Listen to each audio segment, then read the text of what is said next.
Olá, seja bem-vindo. Está começando mais uma edição do Jornal Toda Hora. Agora é meia-noite e eu te convido a acompanhar comigo as notícias dessa madrugada. As fortes dores na coluna estão se tornando cada vez mais frequentes em jovens e adolescentes.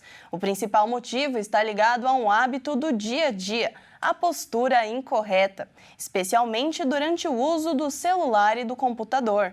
Ficar horas sentado, curvado ou com o pescoço inclinado para baixo já faz parte da rotina de muitas crianças e adolescentes. O resultado desse comportamento é o aumento das queixas de dores na coluna, no pescoço e nas costas. Segundo uma pesquisa realizada pela Universidade de São Paulo, publicada na Revista de Saúde Pública, 55,7% dos estudantes avaliados relataram ter sentido dores nas costas nos últimos 3 meses anteriores à pesquisa. O estudo aponta que a dor está diretamente associada ao uso prolongado de computadores, tempo excessivo sentado e postura incorreta no dia a dia. Eu passo em média 12 a 8 horas por dia no PC, trabalhando, estudando.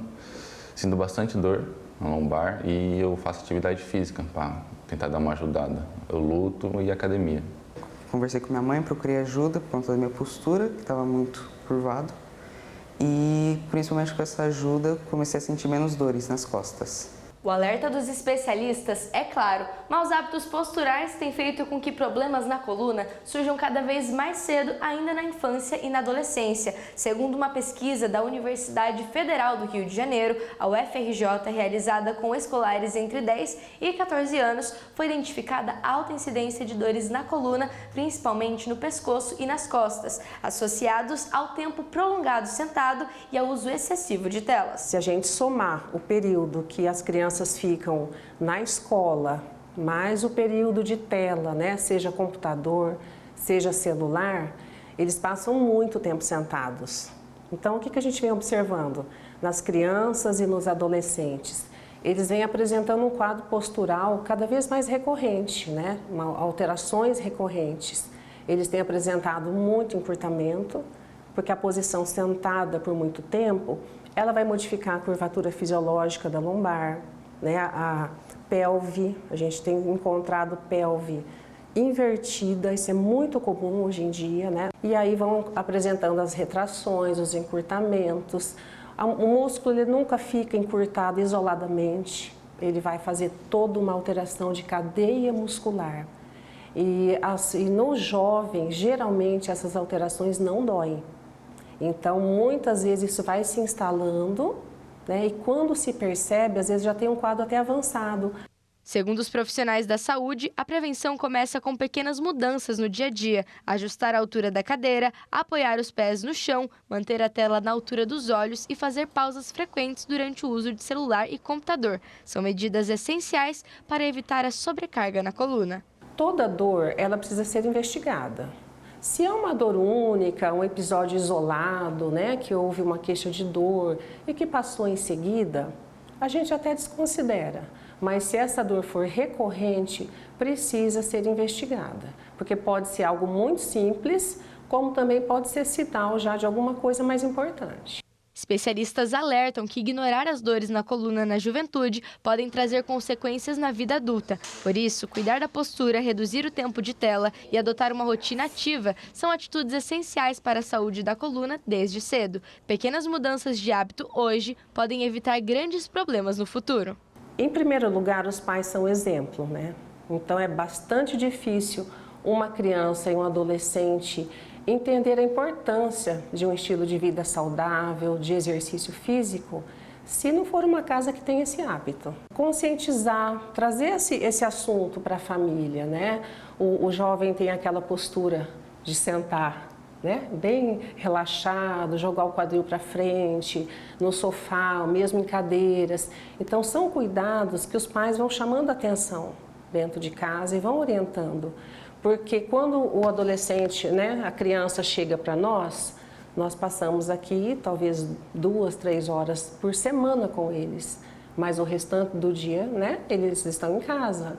Então, esses cuidados têm que vir de casa. E um estudo do Reino Unido revelou que a chamada dieta cetogênica pode melhorar quadros de depressão resistente ao tratamento. O regime alimentar consiste em reduzir o consumo de carboidratos e aumentar a ingestão de gorduras e proteínas. A pesquisa publicada na revista científica JAMA Psychiatry mostrou que a adoção da dieta cetogênica pode contribuir e melhorar os quadros de depressão resistente ao tratamento, ou seja, quando os sintomas persistem mesmo após o uso de 2 tipos de antidepressivos diferentes. A dieta cetogênica consiste basicamente em reduzir o consumo de carboidratos e aumentar a ingestão de gordura e proteínas. Ela é considerada um regime bastante restritivo, com somente de 5 a 10% das calorias vinda dos carboidratos. Em geral, essas dietas com restrição de carboidratos são indicadas para o controle de diabetes tipo 2, a redução de gordura corporal em obesidade, o tratamento de epilepsia e distúrbios neurológicos, em pacientes com doenças autoimunes, para mulheres na menopausa e pacientes com síndrome fúngica ou disfunções no aparelho digestivo. Mas os pesquisadores do novo estudo mostraram que ela também pode ser uma aliada para alguns quadros de depressão. Uma pesquisadora da Universidade de Oxford, no Reino Unido, e uma das autoras do estudo, explica que a dieta pode auxiliar em alguns tipos de tratamentos, mas que não é uma cura e nem substitui as terapias existentes. Os resultados apontam uma diminuição no nível da gravidade da depressão. Apesar dos resultados positivos, o grupo ainda desconhece qual seria o princípio ou mecanismo específico da dieta que contribui para essa melhora nos quadros depressivos. E as vacinações contra a dengue vão dar início no estado de São Paulo nesta segunda-feira.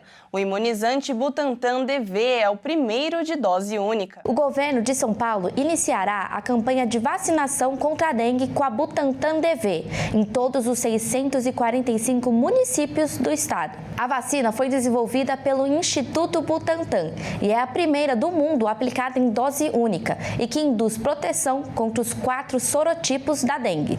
A Anvisa aprovou a imunização em pessoas de 12 a 59 anos.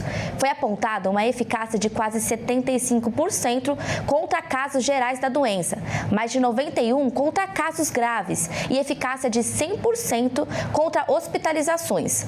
Nesta primeira etapa, a imunização será destinada aos profissionais da saúde da rede municipal.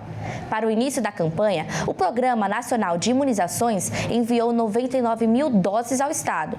A estimativa é que 216 mil profissionais da saúde sejam imunizados ao longo da ação.